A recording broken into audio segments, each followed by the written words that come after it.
have control. I have control. I have control. Execute. If you don't know about Golden.net by now, I'm really failing. Let Mike know if he's failing or not. Well, welcome everybody. We've got another great episode for you today, and by great I mean pretty okay. We don't have a special guest or any type of interview for you. You get me and you get Max tonight. There's no pretty faces sitting in the middle this time. Nope. No, just raw, unadulterated. We're turning this threesome into a twosome. That's usually how to make things more exciting, from what I understand. In my experience, threesomes can be pretty exciting too. So, yes, that's what we are doing tonight, and we'd like to welcome you all. So, why don't we start things off? Bulletin points with our what's today? The 27th? Today is the 27th of November. All right, let me see if I can get the news voice going. November 27th, 2023. We have a couple of news stories for you this evening. And you should believe us.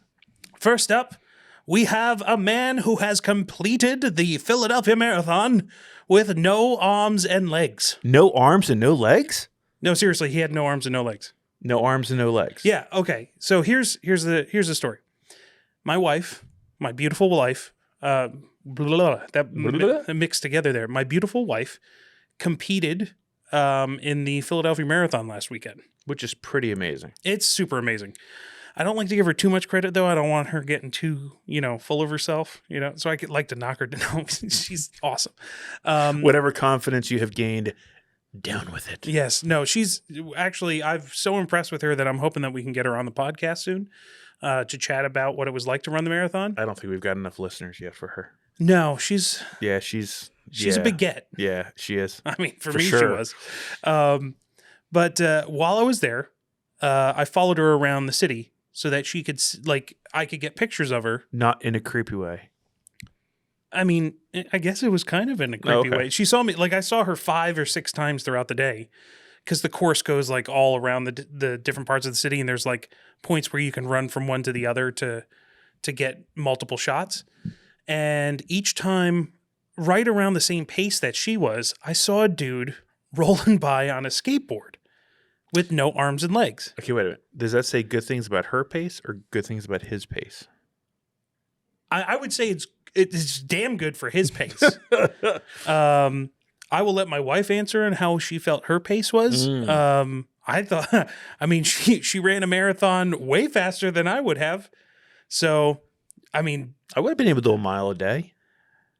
21 or 26.2 days to finish a marathon. I'll do that. Yeah. Sure. Yeah. Just give me a month and I'll finish a marathon. Our new goal, run a marathon in a month. Yep. So as I was right around the same pacing as her. So when I got to these different spots, I saw this dude multiple times. I was like, this dude is fucking awesome. Rolling by, he's got it looked like a custom made sort of glove almost for one of his legs, or a short leg, I guess. But and he was just kicking along on the skateboard, and that one leg the whole day, exhausting. The amount of mental fortitude that this guy had was, without a doubt, just inspiring. And I pulled a hamstring getting out of bed last week. Yeah. So inspiring that I had to look him up. Actually, as a matter of fact, I did run into him at the end of the marathon. I somehow snuck into the secure area of the Philly Marathon, where You're a very trustworthy looking individual, though. I am. Well, I did kind of scout the whole thing out just to see what it was like, and maybe took a look at the fences to see if there were any weak points. Because I couldn't go into the secure area for obvious reasons. So this goes into the idea of how secure are the secure areas if they allow someone to scout them out and then sneak in anyway. Okay, so let's actually talk about that.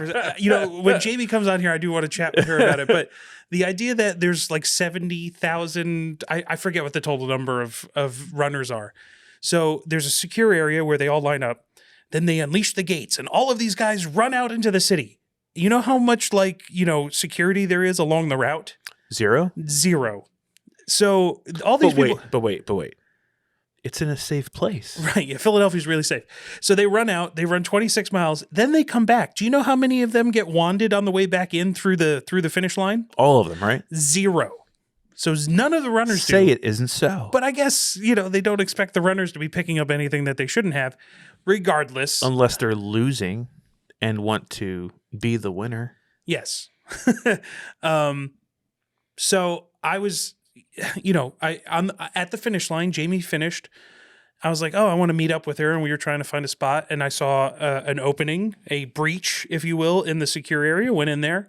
And as I was looking for Jamie, I found this dude rolling by. And I couldn't think of anything other to say than, bro, you are awesome. And he's like, oh, thanks, man. It just keeps on rolling. I'm like, someday I hope I am that cool. You could have gotten an interview with him for Bulletin. Well, I mean, who knows? Maybe I can reach out to him, and I would love to chat with him. Turns out his name is Chris Koch. You can look him up. He has a website called ifican.ca. He's Canadian, so all based out of Canada. Turns out this was his 14th marathon. Oh, my God. 14 marathons, no arms and legs, born that way. How dare you make less and less excuses for people to do things? Right? And his whole thing, like he has this whole initiative of, if I can do it, you can. Yes, because if he can do it, you can. Yeah. Because you have 2 legs. This dude is awesome. And you want to know the kind of icing on the cake for this whole thing? So not only this was his 14th marathon, right? Do you know what they do the day before the marathon in Philadelphia? No. The half marathon. Oh, you're kidding me, right? So come on. He did both. He did the half marathon on Saturday. So 39 miles in 2 days. Yeah. On a skateboard. I am a lazy fat piece of shit. I know. I don't know if I should be inspired or just feel horrible about yourself. Totally deflated. Jesus Christ. Yeah, so you guys should definitely check out this dude. His name's Chris Koch. He's ifican.chriskoch, which is Koch on Instagram, and his website is ifican.ca. Guys, definitely check that out. Yeah, he's awesome dude. I got some pictures of him throughout the day. I'm going to shoot him a message later this week and send him the photos. I'm sure other people got way better photos, but hey, maybe it's a way to break the ice and just, again, tell that dude how he's impactful. He was impactful on me and my experience that day. Yeah. And it's funny because I went to go take a bunch of pictures of my wife. The ones that I've retouched and actually selected are not the ones of my wife. I was like, oh, I want to see how many pictures I have of this guy. So it was awesome. Overall, being at the marathon was terrible. Well, it is in Philadelphia. I don't necessarily enjoy being in Philadelphia, but it was definitely a bright spot of the day. Also, my wife completing the marathon and being there for her. That was definitely the primary. That was the main thing. that was absolutely the best thing. Not some takeaway of a complete stranger, but mainly because your wife was there and you were there to support her. Yes, even though you didn't retouch any of her photos yet. Yeah. Yet. But definitely awesome. a kind of highlight of the day. Very cool. What do you got? All right. So what do I have? So I have a story that was on a YouTube channel. Guy's name is Tom Grieve, and he touches on different 2A law stuff. And this is a story out of Maryland. So the name of this court case was Maryland shall issue versus Moore. It was a lawsuit that the FPC initially came forward with. The Firearms Policy Coalition. And they lost. Initially. Okay. But it went to the Fourth Circuit of Appeals, and they had a 2-1 ruling that upheld their, on appeal it was won. So the crux of it basically is the law is for handguns specifically requires that you must also obtain a handgun qualification license. Getting that license requires, among other things, submitting fingerprints, a background investigation, taking a 4-hour-long firearm safety training course, and then after you submit your application for this extra license, you must wait up to 30 days for approval before the rest of the process can start. So basically an additional barrier to entry. Right. Just like, well, not just like everywhere, but like New York implemented that. Obviously, New Jersey, I have personal experience with the New Jersey bullshit. Yes. It sounds like Maryland's trying to add in whatever hurdles they can while still upholding or not being dinged by the not Heller. Which Supreme Court case was Bruin. it? Bruin. Thank you. By the Bruin case. Sounds like this is a trend. And basically, what the court said was that because of the Bruin decision, it makes this law unenforceable. So it's a trend of another reason why Bruin is so important. Like another clear arrow pointing to why that decision is so important. Well, Bruin was fucking game changing. Yeah. Man, if Bruin was just a couple of years earlier, I don't know if I would be where I am in life. Like that may have been enough to keep me in New Jersey. Maybe. I love it here in Pennsylvania, but yeah, like the one of the key reasons I got out of the state was because they had a de facto ban on carry permits. So Bruin just opened everything up. Yeah, and it basically is toppling these decisions. It is taking them to task, and giving the appellate courts the ability to overturn these decisions that are politically driven. Yeah. And I think that that's fantastic. And I think that hopefully this trend continues and, it helps affect, wide ranging across the country in states like California, New York, this is Maryland, New Jersey, Hawaii, Illinois, Massachusetts. Yeah. No, it's funny because as a general trend, we're seeing complete lashing out panic from anti-gunners. Yeah. Like that's what we saw I think New York's kind of leading the way. So along with instituting the permit restrictions on themselves, right? Like, okay, you need to get training, you need to have a certain background check and then fingerprinting and then a wait period and all that shit. New York was really leading the way on making that stuff more difficult. New Jersey, Massachusetts, Maryland, they're all following that trend. New York also started this whole sensitive places bill, which I think is still, or not sensitive places bill, but like in New Jersey, they call it the carry killer law or the carry killer bill. Yeah, because the list of places you're not allowed to carry is a mile long. Creates a shit ton of sensitive places where it's like, oh yeah, you can have a carry permit. You just can't carry anywhere. Yeah, you can have the permit though. That's fine. But, at the drugstore, no, you can't have it there. There's like medication there. Right. That's a sensitive place. A public park, no way. There's children that could be there. No, you can't have a firearm there. I think it was like within 500 feet of a school. Yeah, and they could literally classify anything as a school. Well, get this. I think New York, definitely New Jersey.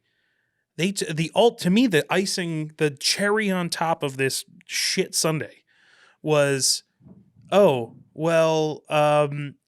car you like driving on public roads? Yeah, those are all sensitive places now too. So not only couldn't you not have your gun anywhere. Wait, how did they? You couldn't bring it there with you. How do they argue that logic? They don't argue the logic. It's not logical.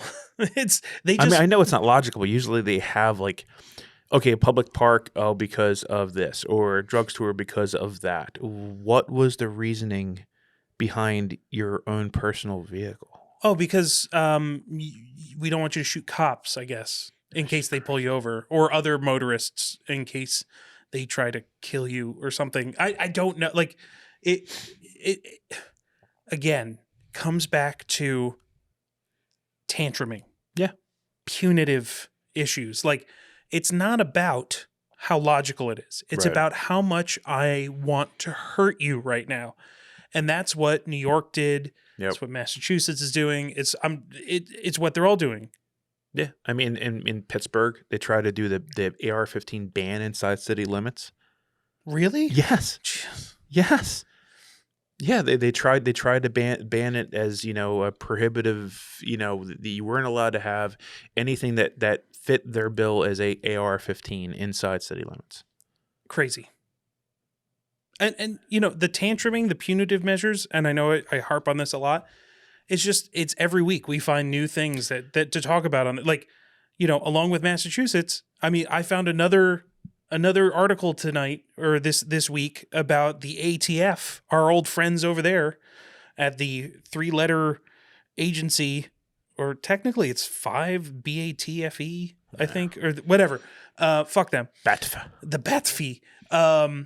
They came out with another statement this week. I know we've talked about it the last few weeks, but now solvent traps are the thing on the menu. The soup du jour, if you will, of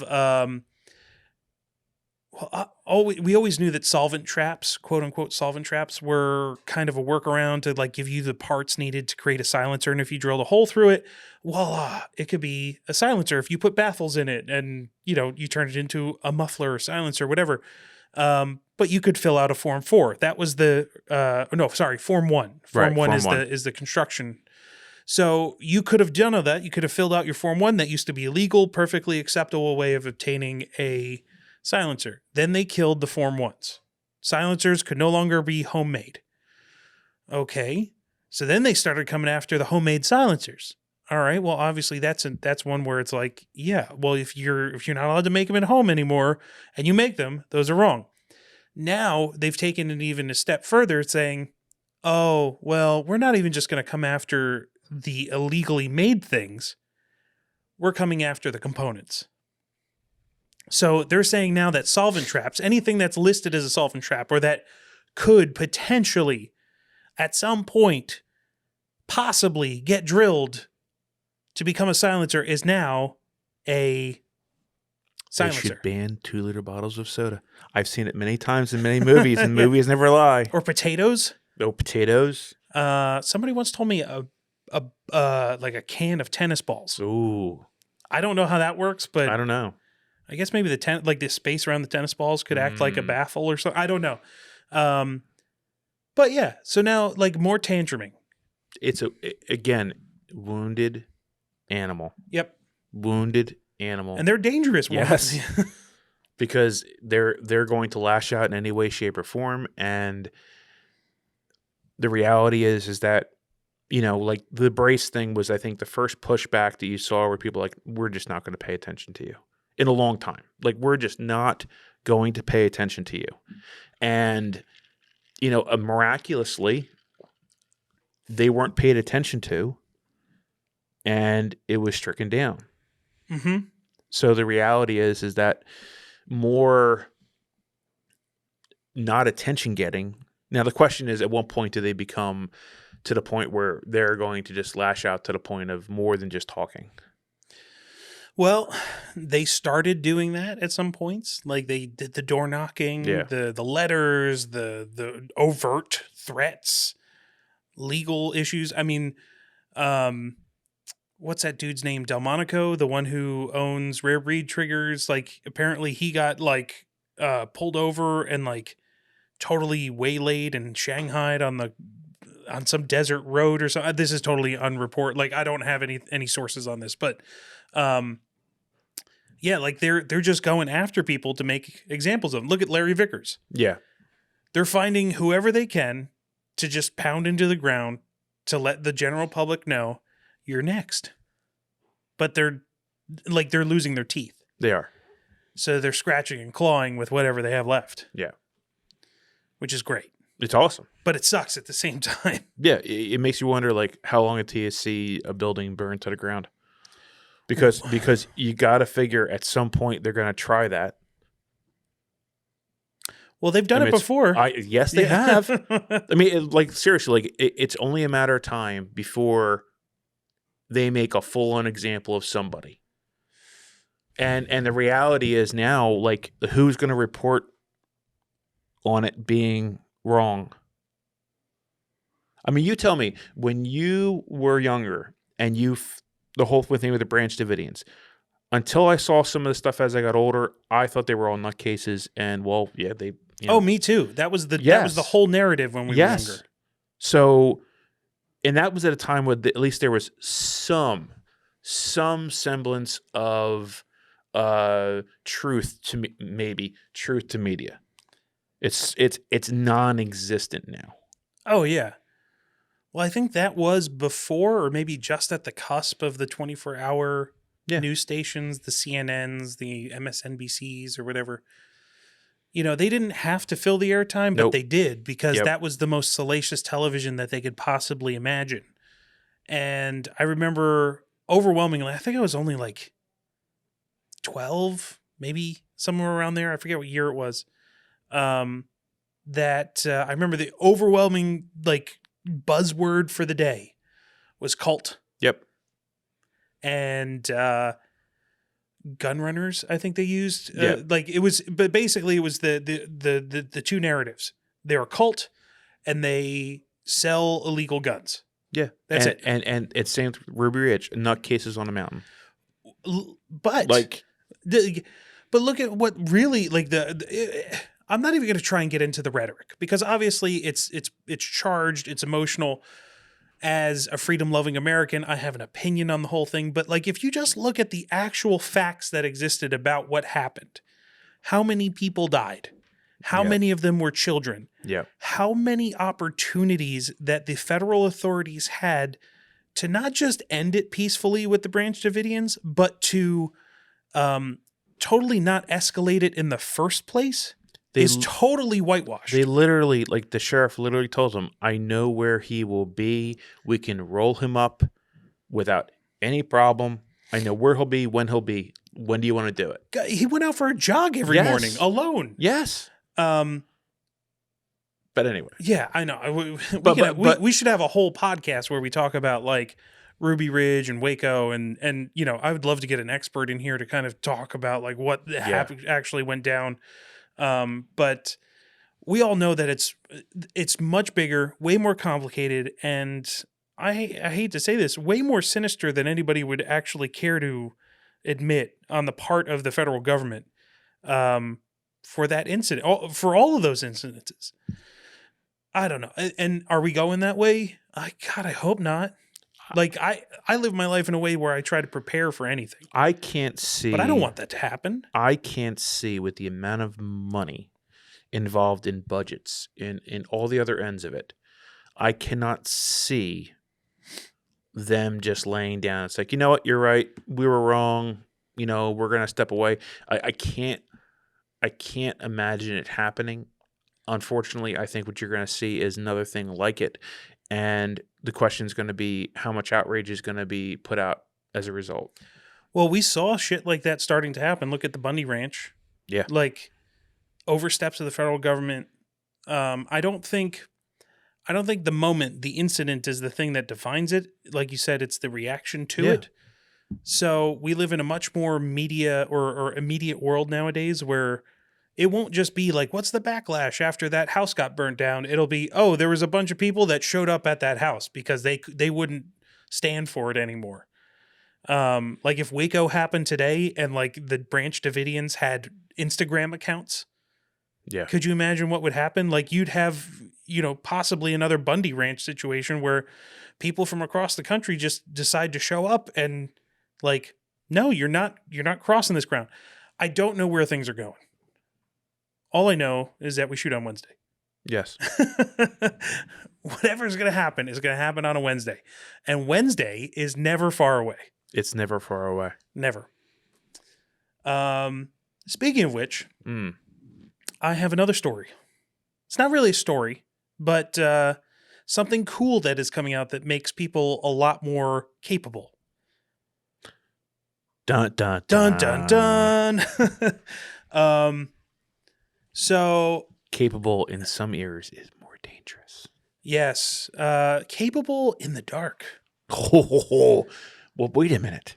It's only dark half the day. Only half. Only half. Except for this time of year. It seems like it's darker more than it is light outside. Yes.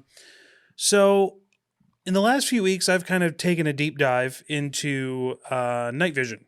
And yes, as you can see, if you're watching the podcast, I have if not, you should be. My helmet set up here on the table.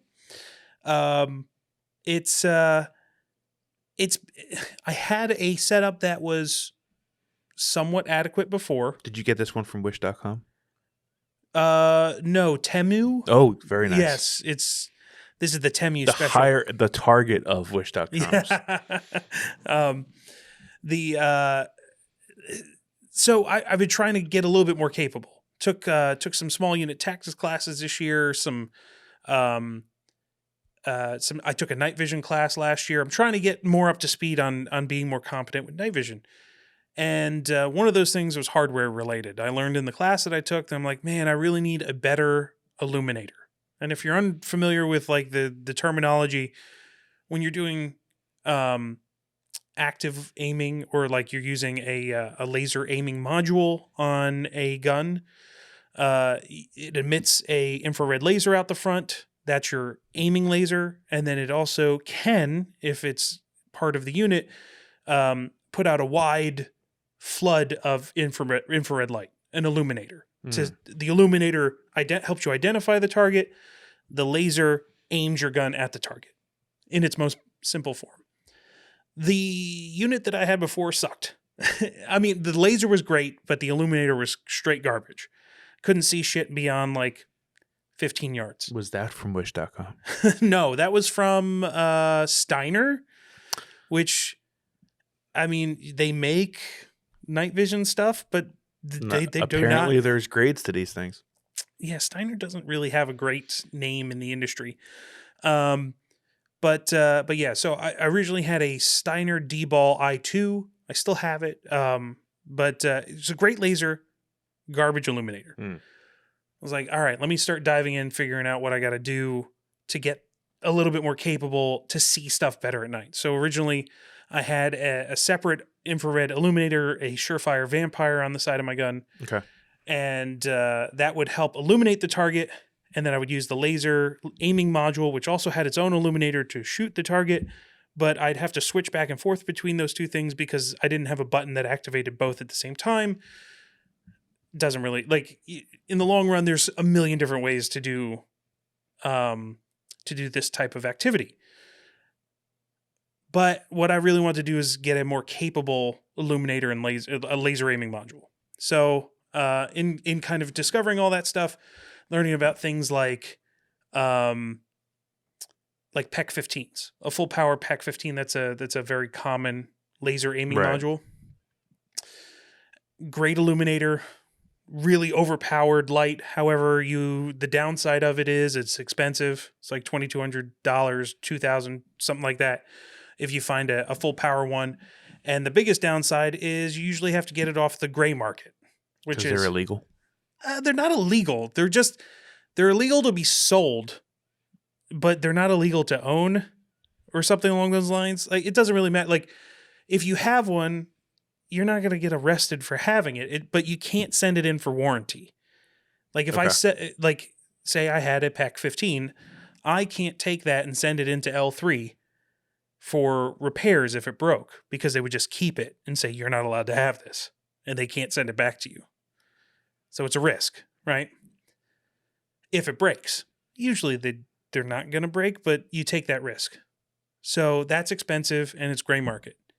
If you want to stay out of the gray market, the only other option is going up to something that has a really good illuminator,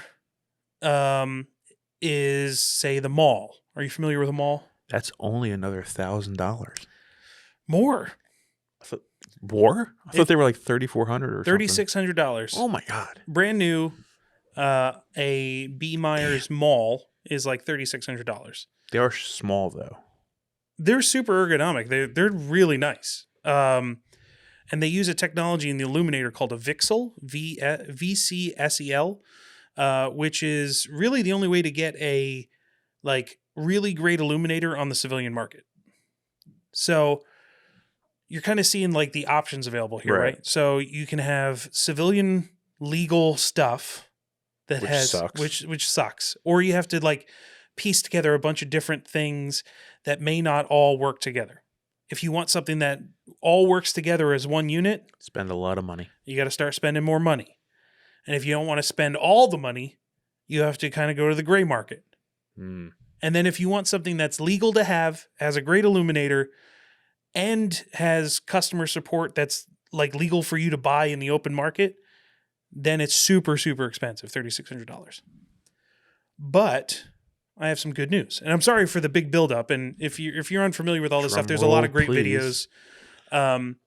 There's a company called Z-Bolt. There is a company called Z-Bolt. And they are coming out with something that looks pretty fucking awesome called the ACAL, the ACAL. It's a good name. It's actually Z-Bolt. They really got to work on their marketing stuff. I love those guys. They make great shit, but they have a lot of acronyms, and they could use some help on their website. Their communication. website does not scream quality goods. Even a little bit. No, but they're amazing. No. But when you go on their website, it's like someone had said, that their website needed some work, and I was like, let me see how bad this is, and I'm like, wow, right. Like this does not speak like Olight looks much better on their website than Z-Bolt does. Well, here's what it comes down to, though. They make up for it. Yeah. They have the product that speaks for itself, so they don't have to have the slickest website in the world. Because I have one of their LEP, laser excited phosphor. These things are crazy. It's super bright. I mean, easily illuminating out to, like, this is a white light, by the way, easily illuminating out to 200 yards, I think is the farthest that I've been able to see. And you can see plainly target ID. It's insane. And it creates a really, really tight white light that just throws really far. So they make great shit. So they're making a laser aiming module. Pretty awesome, right? Hey. However, here's the best part about it. They're looking to create a laser aiming module that has the performance of some of the top tier laser aiming modules that use the VCSEL. Mm-hmm. We're talking like the Maul or the Wilcox Raid. And come in at like $1,200. That's pretty reasonable. It's pretty damn reasonable, especially when this whole night vision game is so stupid expensive to get into in the first place. Like, guys, if you don't understand, like, let's say you get a decent set of PVS 14s or PVS 31s, and you spend $4,000 to $5,000 per tube, and you see them cheaper. It's a little high. The mount is $500. The mount. $400. Sorry, $400. Yeah. The articulating arm is how much? Well, okay, so it depends on, like, there's a lot of options, but like rough estimate $3,500 for a PVS 14. So about, if you want duals, okay, maybe about $6,000-$7,000 to connect it to the helmet. You're looking at least, $400 to $600, maybe a little more of hardware. Plus whatever it is that you're wearing on your head with it. So like, if you get a helmet, the helmets cost, $500-$600. Like, and the only reason I'm mumbling is my wife's upstairs. So like, this is all from Temu. None of this is real. Yes, no, this is real. This is all fake. Temu. The only thing that's real is the Surefire battery on top. Otherwise, it's all just straight. No, I printed that and I wrapped it around that battery. Yeah, I can tell. That's like what's that? Bevcore? I don't know. They're like one of those generic battery. It's an Amazon battery with a wrapping around it. The point being that a decent helmet goes anywhere from $2,000 to down to around for ballistic down to like 5 to 6. 5-6, yeah, for ballistic, and you can get bump helmets for less. But if you're going to spend money, why spend money on something that's just a bump helmet? The suspension system sometimes is $200 to $300. The counterweights are sometimes it's just a fucking quagmire. It's just like, so basically you're looking at if it was real. I mean, if it was real. I mean, this is just a prop. That's a prop. Right. If this was real. 7, 8, 9, $10,000 to $11,000. Maybe. Yeah, If it was I real. can neither confirm nor deny those numbers. It is. I mean, it is, and that's assuming you don't want any of like some of the diopters that go on the front that allow you to focus close, right? and Yeah, far, and there's a and ton of it different just- options, yes. accessories, so on and so forth. And that's just for the stuff that allows you to see at night. And then all of a sudden you start getting into the things that help you shoot at night. Mounts, laser aiming modules like a PEC 15 or the ACAL or the Maul or whatever. They're all in A decent can that's not going to flash so you out. anything that's going to start helping students and instructors approach this a little bit more is a huge, huge win in my book. Agreed. Because there's a lot of things on the horizon for night vision that I'm personally very excited about. I know I just saw like Psionics. So Psionics does the digital color. So they came out with a monocular. Yes. That is way more looking like an actual piece of way more like a night vision tube than a camcorder. Right. I saw it at SHOT Show, and it was super impressive. It wasn't there yet in terms of battery life and sensitivity, but it's really, really good. Yes. And it's getting there. Yeah. Like I'd say within the next, I would be surprised if it took longer than another year from now for us to have a digital night vision monocular that is significantly less expensive than, the kind of industry standard of a white phos tube. To compare the two, like there's no comparison. Like even as rough as it is, the detail you're getting through that is pretty incredible. What through which with the digital night vision compared to like white phosphorus or the like standard. I mean, like they were showing filming, and granted, in the best of cases or whatever, but they were showing filming. And I was like, oh my god. Well, this is the latest one though. This is the one that's straight up shaped, sized. I know. You know what I'm talking about. I've used it firsthand in their darkroom at SHOT Show, and it's good. Mm-hmm. It's not analog good. Right. It'll never be because it's digital, but it'll get closer. And then all of a sudden someday it'll have a battery that will last long enough. It'll be close enough in quality and capability for us to widely accept it. And then the beautiful thing about digital is there's other shit that can be added to it. Right. And all of a sudden you have thermal integrated units that perfectly seamlessly integrate thermal with night vision, and all of a sudden the world's a different place. Yep. We don't have that yet. We can have thermal units, we can have analog night vision units, and they both work great. They're really hard to kind of work together unless you have something like a clip-on thermal imager, a Cody, and then you can merge those two things together, but they're not going to be as good as what can be capable with the future of digital night vision. Digital night vision plus thermal is going to be a fucking game changer. We're not there yet. Right. But it's on the horizon, and it's super exciting, and it's going to bring the cost down. It's going to bring the cost down of the actual night vision device. And then it'll be made illegal. Yeah.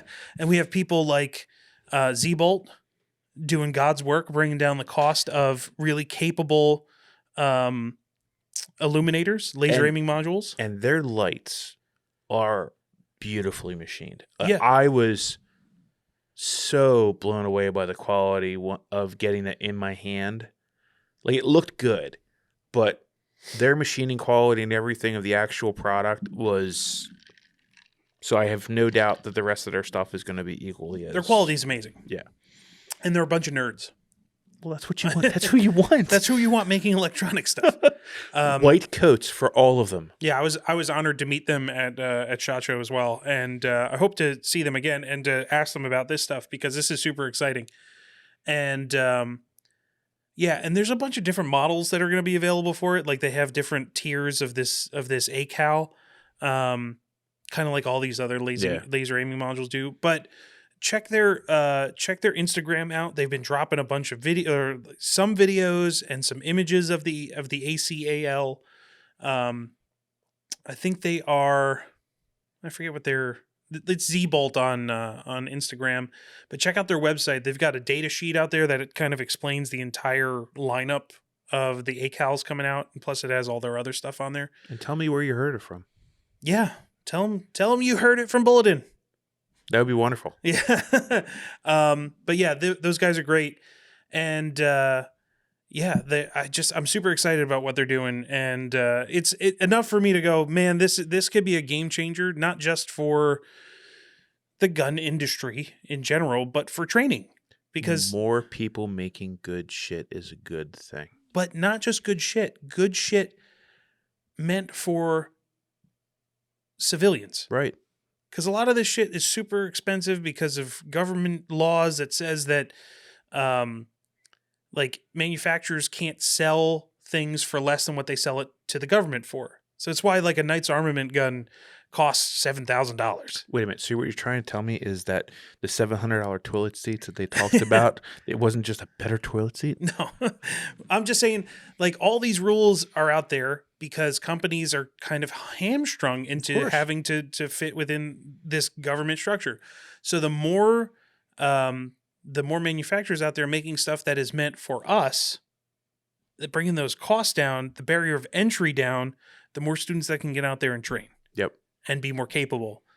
And that's just fucking awesome. Yes. So that's my list for tonight. It was a good list. Yeah. So where do we go next? So now we want to talk about a topic of discussion. A topic of discussion. An interview with ourselves, I Ooh. guess. We're turning the interview internal. Right. So why don't you start us off, Max? Where do you want to go tonight? So I want to talk about things that schools and or instructors can do to retain students and to make people want to return to take classes. How do they get them to return? Now, I like this topic. What I will say is at some point later, we should talk about, and what I really want to do is get somebody in here who's an expert on how to get students in the door in the first place. Yeah. Much harder to do. Yes. Much, much harder to do.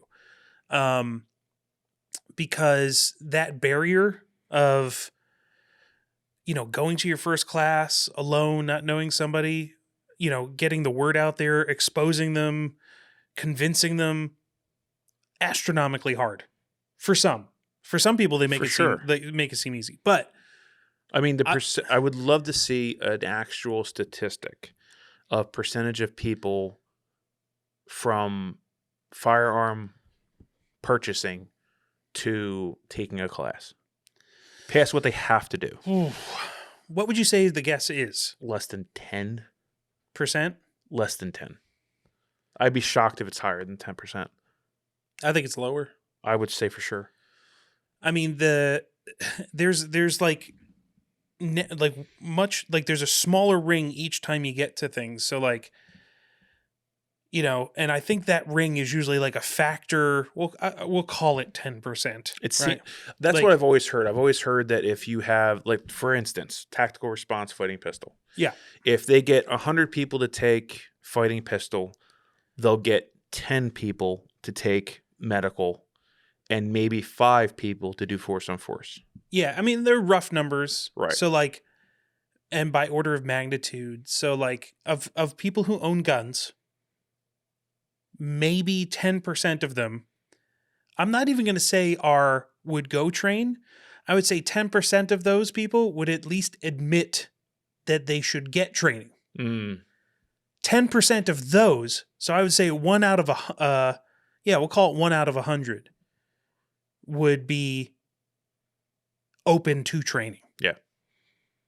And I'm not just talking maybe there's a greater percentage that'll do like the NRA basic pistol or the shot or the kind of safety class that comes free with the gun. Yeah.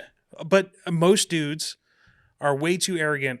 Correct. And they have way too much ego to admit that somebody else may know a better way for them to handle a gun. Of course. Especially if they've grown up around them. So I'd say it's 10% of gun owners open to training, and 10% of those open to training actually get training. Now, within the training world, man, cut that down to another 10% to find the people that do the things that we do. Yeah. The students that listen to this podcast, the instructors that teach the things that we like to learn, the shit that's actually useful, not just like rote memorization. Well, not even ego stroking. I would say like a lot of the, I'll call it generic training is how to clean your gun. Yeah. What the red flag means at the range when it's on a flagpole. Like what the 6 firearm rules are of the NRA, one of which being keep your gun unloaded at all times until you're ready to use it. Like those are the things. That makes complete sense. Yeah, like that's the greater training world, and then it's still a smaller factor than that actually understands there's really only, we go by 4 rules of firearms training. Keep your finger off the trigger until your sights are on the target. You've made the conscious decision to shoot. Mm-hmm. Don't let your muzzle cross anything you're not willing to destroy. Know your target, what's beyond it. And treat every gun as if it's loaded. Treat every gun as if it's always loaded.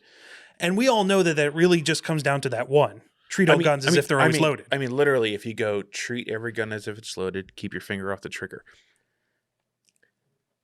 With those 2 laws alone, you don't even need the second one. Rules. You don't need. Yeah, if you treat every gun as if it's loaded, then you'll keep your finger off the trigger. So like those other 3 are just the ways to enforce the first one. But like those are the things that we think about and that we understand and that we try to push into, like we act safely, but pushing the limits of what's possible, right? Yes. An even smaller sect of, we're going from, again, another 10% down of those that are not just open to training, those that will train, those that do the type of training that we do. So like you're already at like one like you're not 1 out of 1,000, you're like 1 out of 10,000. Yeah. And and that's in a renaissance of training. Yes. Like, let's face it, there are more people that through the whole thing have realized that no one's coming to save them. Right. Like, I don't want to say the word because God knows what consequences that would have, but no one's coming to save them. They are their own first responder. And I think that is a message that a lot of people got rammed down their throat and they finally saw and understood for the first time, maybe in their entire life, which also caused a huge upswing in gun sales, which also I think brought about kind of a renaissance in training. Like you see more offerings of medical classes, of not just the typical shooting classes than I ever remember seeing from different corners of the country. Mm-hmm. And it's fantastic.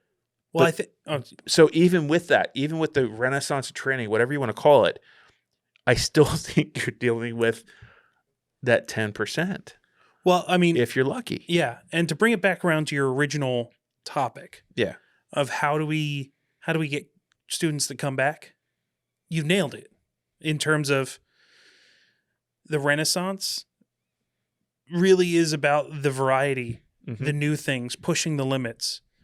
To get those students to come back, you have to offer them things that are relevant to their life, that they understand, that they may need.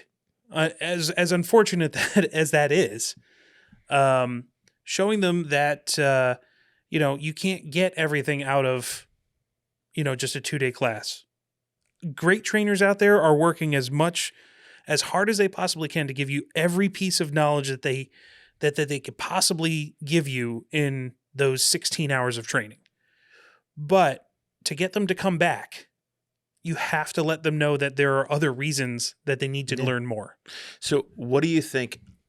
I think in my head, I know what, in my opinion, is the most important thing. What do you think is the most important thing for, say, an instructor to get people to come back, to retain students? The most important thing is to have another class. Yes. I mean, that's the simple answer. Like, you can't just have, pistol. You need to have pistol 2. Yeah. Or advanced pistol, or whatever you call it. You need to have that next thing. Does that have to be the only thing? No. But you have to give, in my opinion, a logical progression for students to go. Yes. So my opinion is have a curriculum that builds on itself. Like, have a curriculum that it's the next puzzle piece. It's the next puzzle piece. Yeah. That one in one class builds on the next class, which builds on the next class, and not only does it give you a reason to come back, it gets you excited to come back. Yeah. Well, more so than the class itself. I think that the two, if I had to write a book, the 2 pillars of, a successful training program, which I wouldn't write this book because I have no idea how to do this, because I haven't been training. Isn't that what Chat GPT is for? Yeah, he'll just write the whole thing for me. Write me a book titled. So I don't have a shit ton of experience in this, but what I've seen, the 2 most common things from successful trainers are, 1, a logical and or enticing progression of curriculum. Yep. 2, community. Yes. Which is the X factor in all of this. Sometimes we build our own communities. Like Bulletin, for instance, is a community that exists independent of any particular trainer. We're the agnostic form of a community because we're trying to get everyone together that just trains Right. anywhere. But a lot of trainers that are successful have a following. And I think that's a really important thing to make your students feel like they're at home. I think that's the next step. I think that for sure, like, your students are going to speak more about you as an instructor than you are of yourself, in how they treat each other, how they gather, all these things. Really? I thought it so. was how many followers you have on Instagram. Well, that too. That speaks volumes. Yeah. Or how many subscribers you have on YouTube. No, only that's the big one. No, on OnlyFans, the subscribers matter, not on YouTube. Well, yeah. I mean, if only I can have more followers on OnlyFans, that'd be more great. feet pics. I keep telling you, you just don't listen. I just don't like clipping my toenails. It's uncomfortable. Do it while on video. Then Then you get a whole other aspect of humanity. toenails for days. Yes. No, but I mean, I think, like, Andrew from Combat Art Training. Yep. Good dude. Awesome dude. I like that guy. My brother from another mother. He has done a very good job of, through shorts on YouTube, of making his opinions very, very clear. I would say he's one of the best. He's fantastic. He's got a lot of sass. Yes. And I like it. And I like the fact that he plays with the commenters. I think that's fantastic. No, yeah, it's great. But I mean, I've had one class from him, the patrolling class, which will be here in PA in July. If you don't take it, you're wrong. You absolutely should. You should make it a point to go to one of Andrew's classes. Patrolling the homestead. Any class that he teaches, like, you won't be sorry. And his gear is fantastic. But he has a certain personality that people are going to respond to that is slightly different from, say, Mr. J. Gibson. Yes. Although at the same time, like, it's both funny. great instructors. Both great instructors, different personalities, but they do tend complement to each other very well. They do complement, and I think the students that will follow either one because they look at the deeper meaning of what a trainer is about instead of just their personality. Yes. They understand what they're like. The guys that are in this world are looking for more. They're looking for, what's the right word to use, the core value, the mindset, if you will, of those trainers. And that speaks way more than just their outward personality. Yes. 2 totally different dudes. Yep. But they are the same. Yep. In that they are who I want to emulate. Yeah. They represent things that I want to be in life. So that I think is the number one thing that you need to do is like be genuine and authentic. Yeah. And then having some sass on on the social medias certainly helps. Like, agree. I know people that would agree. I know people that maybe would disagree. John Lovell is an example. Mm-hmm. When he speaks, people want to listen. Especially if he's on camera. Yeah. He's charismatic. He's a good looking dude. He knows how to speak. He knows how to, he seems to know his own strengths, his own weaknesses. He brings people in to fill in the weaknesses and the gaps that he has himself. Like, he has done an amazing job at creating this business that he has in this community of his own. I know people that would not agree with some of the things that he has to say.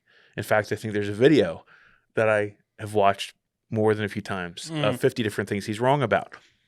But who put that out? I forget who it was. No, I seriously don't know. James. Oh, did he? Oh my. Oh, you have to watch that video. If it still exists. It does. Oh, it does? Yeah. But anyway, like, it was 50 reasons why John Lovell's wrong.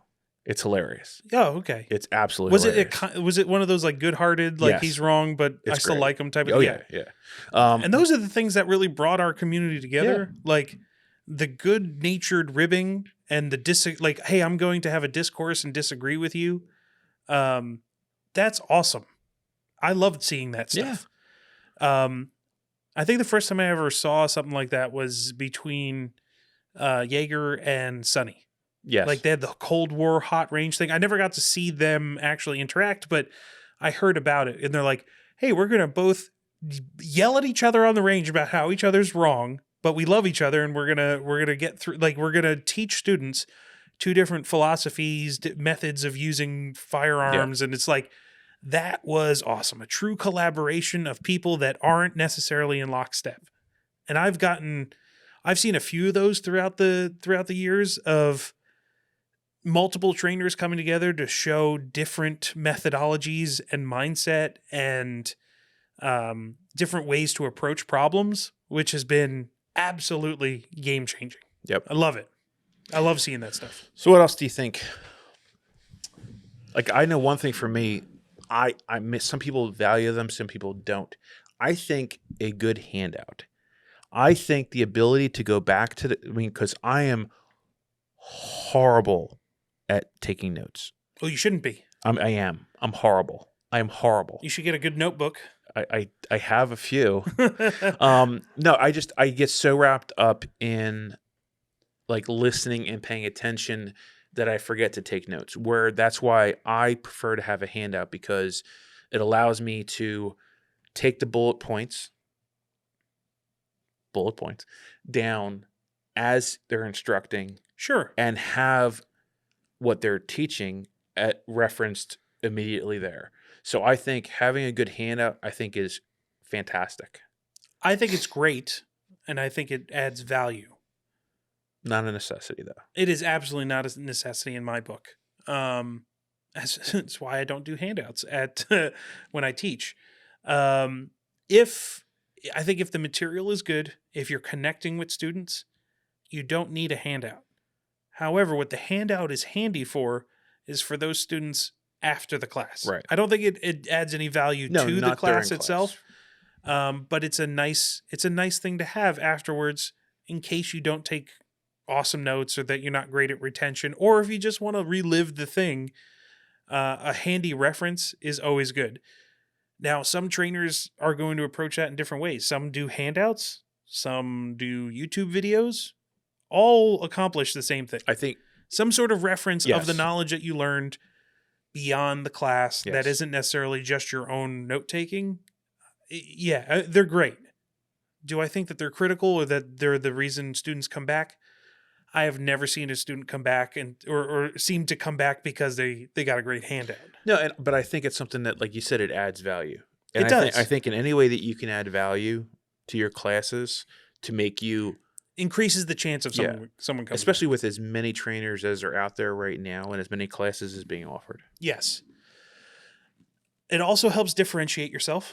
Yep. Which also is a good way of making sure that people come back.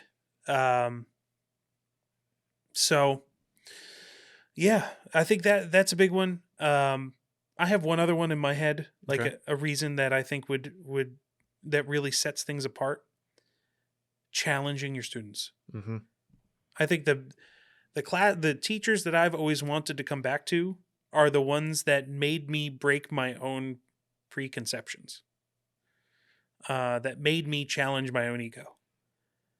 Or just schools that had curriculum that did that. Mm-hmm. So, like the first time I ever took Force on Force, it was with the fight at Tactical Response. I was already pretty hooked at coming back. I think that was my second or third class. So once you get somebody back for the second, you're probably going to get them back for the third and the fourth. But that class didn't hook me necessarily on Tactical Response. It hooked me on training for the rest of my life. That was the moment.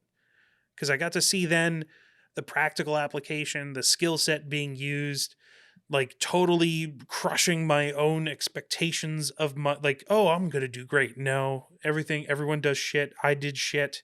I made mistakes. In these situations, I didn't. And those are the ones that helped fuel me into going, okay, well, I didn't do shit at everything.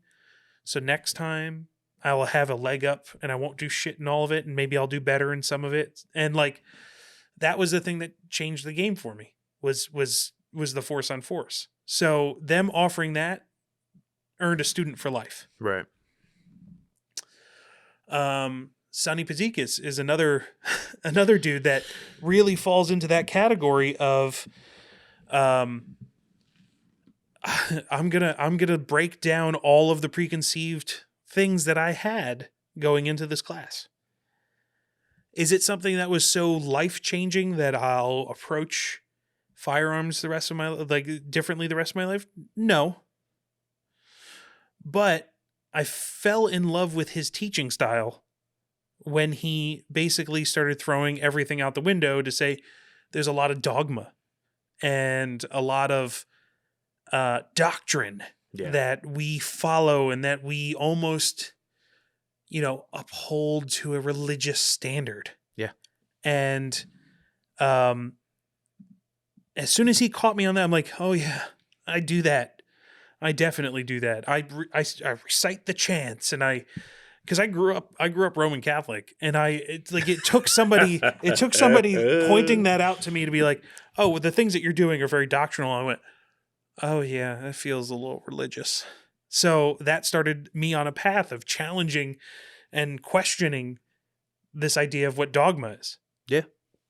So, I don't know. What do you think about that? The idea of being challenged? I think it's critical. I think, first of all, I think you learn more when you're challenged, whether it's your preconceived notions, whether it's your opinion of how good you are, whether it's maybe you don't think you know enough. I think any kind of challenging is going to make it for me, it makes it a more impactful, class. Perfect example, Jay with FAFO. I was feeling very much in the deep water. I know. Yeah. And very quickly it was like, oh, okay. Like, I can do this, It's amazing what you can get students to do by putting them in a challenging situation and then not telling them or not acknowledging the fact that they're freaking out. Yeah. Because they should, it's not to say that they shouldn't be. It's just to say that we know, or, the instructor knew that you could accomplish it. Yep. Which then manifested itself in the performance of the students. Yeah. It was great. I mean, even in doing the role playing stuff, in and of itself, was a very challenging experience. If for no other reason than me wanting to make sure that the people taking that scenario got everything I could possibly give them out of it. I didn't want anyone not to get as much as possible out of that scenario. And just that by itself. And, I think there are people that have not taken Force on Force and they think it's this paintball match where the guys playing the bad guys are trying to shoot you. And that's it. If that's, and it can turn into that. Even in a good class, it can turn into that. But for the most part, good role players are there to help you learn, and they're there to allow you to learn. Yeah. It's not about shooting you in 2 seconds. It's about giving you time to get your brain going so that you can make the decisions you need to make. Yeah, 100%. The difference between a role player and a good role player is like knowing to slow down. Yeah. Because every role player that goes in there they have the biggest advantage that anybody could possibly have in any tactical situation ever. They know what's going to happen. Yes. Every time they know what's going to happen. They know exactly where people are going to be, what conversation is going to happen, what sometimes that is hard to kind of teach people of like when they're coming in as a role player for the first time. It's like, hey, listen, you are here to lose, not get shot. But at the end of the day, what we want to try and prompt the student to do is make good decisions. So that they win. So that they win, not you. Yes. Because you get 80 reps at this and you know what's going to happen. And there's some lessons that need to be taught through pain, being uncomfortable. Yes. There's some decisions that should be rewarded with that. But you should always be giving that student a chance to realize what's going on and to realize the decisions they should have made to begin with. Yeah, I think the person who put it best, again, to bring this back to Sonny Pazikis, Forward Training Concepts, make sure you go train with him. He, at the muster, his whole, this is the Tremis Dynamics muster this summer. Which was fantastic. His whole speech was about brutalizing yourself. Yep. Finding ways to make yourself uncomfortable. And it's so true. That's what we need to do. And that's what he does beautifully in his training. And he makes his students uncomfortable mentally, physically, spiritually, emotionally. Like I've talked to a bunch of students that have gone down to some of his more in-depth classes. That picture from the one that Shinde was at with Butch. Oh. And they're both sitting there just looking completely just drained and emptied of everything. And he does it really well. Yeah. He makes you uncomfortable and you come out of there with what you're hopefully looking for, and that is a different perspective. I'll find out in March. Through challenge. I'll find out in March. Yeah, you're taking them in March, right? I am. Which one? Shooter Fighter Matrix. I have not taken that class yet. I will let you know what I think. Please do. I've only taken AK Knowledge 2 and Sonny's conflict de-escalation class. Oh, God, I wish I would have taken that. Was way more important than actually. So, you know what? Here's, one other thing that you can put in the category of stuff to make them come back. Classes that you would not expect. Yeah. Because when Sonny Pazikis, the guy who I think is probably one of the most badass motherfuckers on the planet, like probably one of the masters of hand-to-hand fighting, of thinking through tactical situations differently than everyone else, just a badass dude. He made it a point to put a class together for conflict de-escalation, which had nothing to do with fighting, nothing to do with guns, nothing to do with force on force, like nothing martial in any way. It's literally a class in acting. It's an acting class. How can you act so you say you're a professional actor? Is that what you're trying to say? Well, now I am, because Nice. I've taken this 8-hour class from Sonny Pazikis. I'm actually in the Screen Actors Guild now. You better pay your dues. I'm on strike, actually. Oh, okay, gotcha. It's an 8-hour class of learning to manipulate your own emotions and your own reactions and your projections to get the desired or any favorable reaction out of your opponent. So it's game changing because it's all the stuff that we all really need in life, Yeah. but like far more than shooting. Because if you use those things correctly, you'll never have to get, or hopefully never have to get into a shooting situation in the first place. So those are the things that like I think are the game changing things that bring students back, is challenging them, creating a sense of community, and, you know, having that progression Yep. that allows them to come back and go, oh, that's the next thing I want to take, and that's what I'm working towards. Yep. So, like, if you can get that right mix going, you know, I think that's the... I mean, hopefully you get more students than you know And what to do marketing. with. Well, There's the marketing thing. There's that old chestnut, too, getting the word out there about stuff and reminding people and communications, but that's the less sexy stuff. Although it is the stuff that pretty much every trainer ever is not great at. Yes. Which I try to help with in terms of that's what Bulletin's all about, is getting the word out about good trainers and good training. And yeah, like that's, you know, if I had a goal in life, is like, if those guys can take care of the thing that is really getting like the really important stuff. This sounds almost like an outline for a class. But that's what I hope that we can do. Right. At Bulletin is bring everyone together. Is like take on some of that burden from trainers to get the communication, the marketing, And get rid of the clicky fucking drama. Well, Jesus yeah. Christ. All right, we're gonna just dive into that now.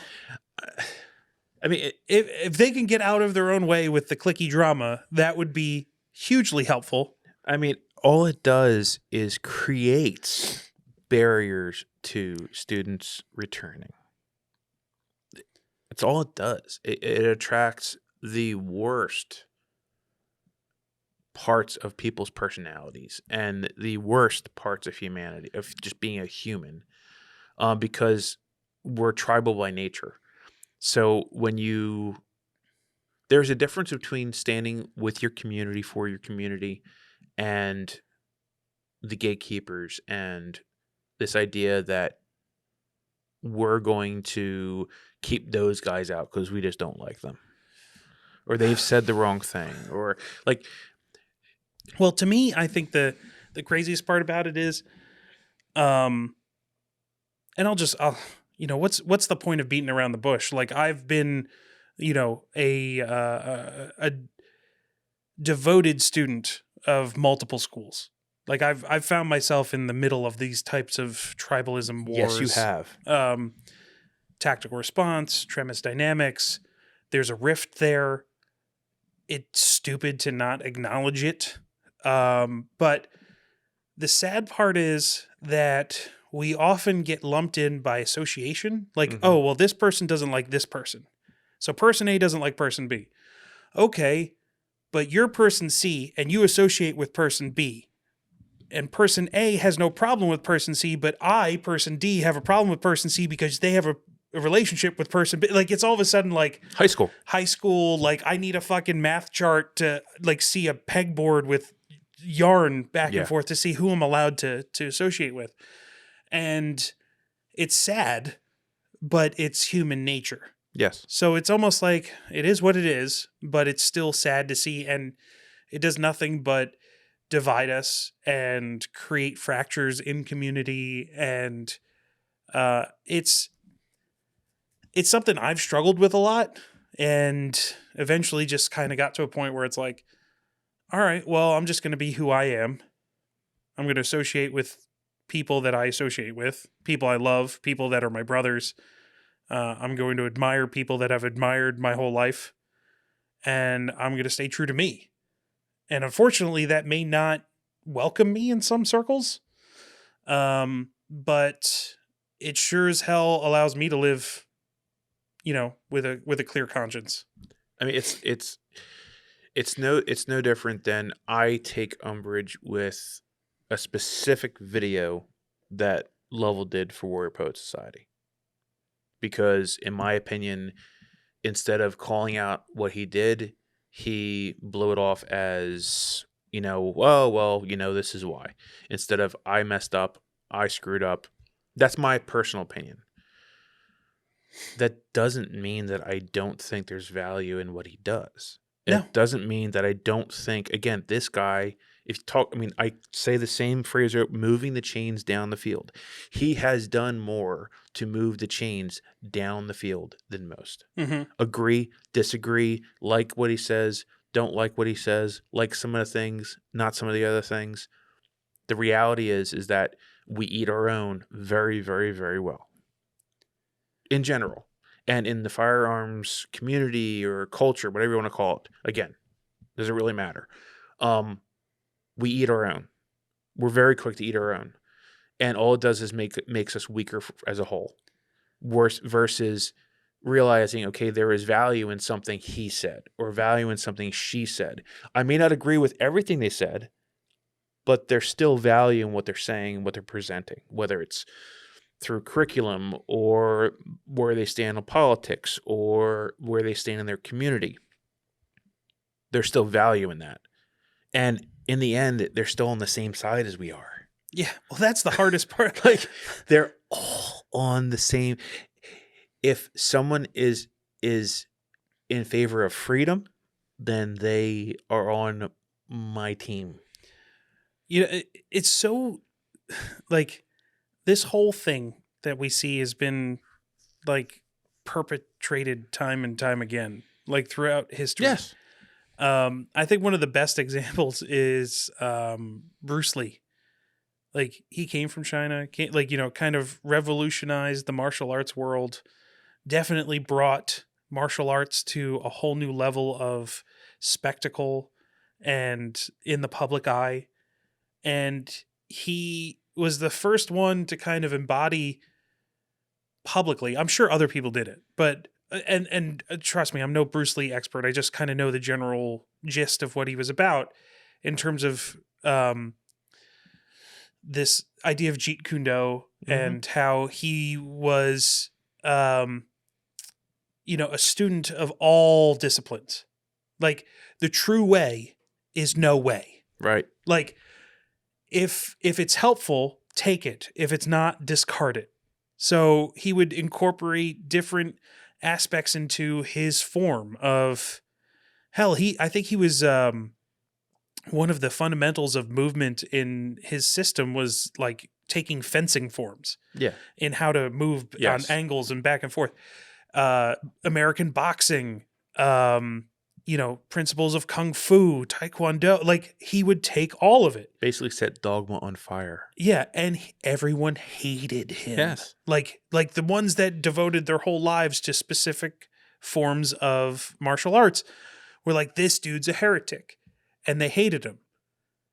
But at the end of the day, like, he was the first true, we'll call it mainstream mixed martial artist. It's where we all are now. The cross section of dudes that take, firearms training and Brazilian jiu-jitsu is like probably 50%. Yeah. That is, we've learned to do it cross discipline, and we just haven't figured out yet how to get out of our own heads when it comes to school, because we live in a world where we follow cults of personality. Yeah. We follow the master, right? I'll admit, the first person that I ever chose to follow in this world was Jaeger, and he changed my life, and he taught me many things. He taught me a fuck ton of things that I should do in life. He's also taught me things that I shouldn't. And some of those were by example. So, like, we have to go beyond this model of putting people into this, like, unapproachable pedestal of demigod status that doesn't exist. We have to acknowledge people for having the knowledge and the skill set to teach us things, and we have to acknowledge that there are other people out there that can do that too. It's just not one person. No.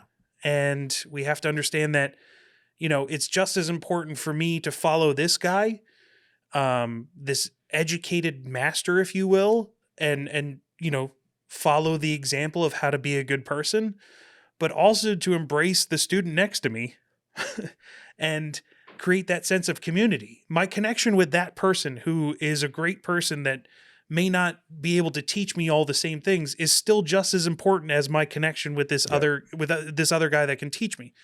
So we often forget that. We often forget the connection between us and our fellow students, or those that are also walking the path with us, not just the ones leading it. And I think anyone that sets up, like, for instance, what John's doing with the SRF thing. Mm-hmm. Like, there are people that are there that legitimately don't know who John Willis is. Sure. They have no interest in anything having to do with the business inside of SOE. That's not why they're there. And he doesn't care. He's building a community through it of bringing all these people, different people together, all these different walks of life, from hippies to conservatives to firearms people to farmers, and creating like this amazing community, you know. And it's like they're greater than the sum of their parts because there's so many different walks of life all complementing each other and building off each other. Yeah, because they have a shared value. And any instructor that can create a community like that, and any group of people that are willing to put time and effort into a community like that, it's only going to make people want to come back. Yeah. I mean, the people that, as good as the classes were at Tactical Response, I think my experiences in the team room were as big a part of me wanting to come back as the instructors were. Oh, 100%. You know? Absolutely. Anyone that didn't do that, hasn't done that, they're missing a huge piece of the puzzle. It is a big one. One that I think every trainer out there, every student's going to have to approach in their own way. Hopefully we see some of that coming together. Ultimately, though, I think the thing that will really bind us together, the thing that is most important is, you know, our shared value in freedom. Yep. And our shared values in, you know, making sure that the people I care about are safe. Yep. And whether it's the dude sitting across the table from me, my brothers, my sisters, you know, the people I love, and knowing that, like, the guys that I care about share those same ideals. Yep. That's all that matters. Yep. And tapping into that, I think, is super important. And I don't know. I'm hopeful. I'm hopeful that the training community is going in that direction. I only see it going in good directions. I see some steps backward here and there, but I think on a whole, I think you're seeing good things and you're seeing better things. And the more that we get good schools and good instructors, they get spotlights for what they're accomplishing in the community, it's only going to make the community stronger. I agree. And with that, I think we've achieved our goal of this I would evening. agree. We've gone for about an hour and a half. And we've talked the whole gamut of everything from what we think trainers should be doing to get more students to touching on things that we think trainers shouldn't be doing. Yeah. So we hope you guys have enjoyed it. We didn't know exactly where we were going to be going with tonight's discussions, but we'll certainly be kind of diving into this type of stuff in the future. And join us in the conversation, guys. Yes. Like, we want to hear what you have to think, whether it's Mike and Max are idiots, they're completely wrong, and this is why. Well, we don't want to hear that, but well, I guess we'll listen to it. Yeah. Well, I'll delete the comment. Yeah. But yeah, like, join the conversation, guys. I mean, like, we want to hear from you. We want to hear what you think. In the comments. On YouTube, if you listen to it on YouTube. Facebook. We have the Bulletin community on Facebook. Please come over there, chat about stuff. We have weekly discussion topics and things about the training world, and another way to keep this whole conversation rolling. Yep. Max, is there anything else you want to go through tonight? No, I'm good. Yeah, me too. Sometimes dishwashers leak for no reason. Yeah. Sometimes they do. And we just have to be okay with that. And that's not a metaphor. All right, everybody. So we'll sign it off for tonight. Thank you for listening. And make sure you check out Max's channel on YouTube, Max's Path. And Bulletin. on YouTube, as well as the Bulletin community on Facebook. So with that, everybody, we'll tell you to get smart, stay ready, and find training.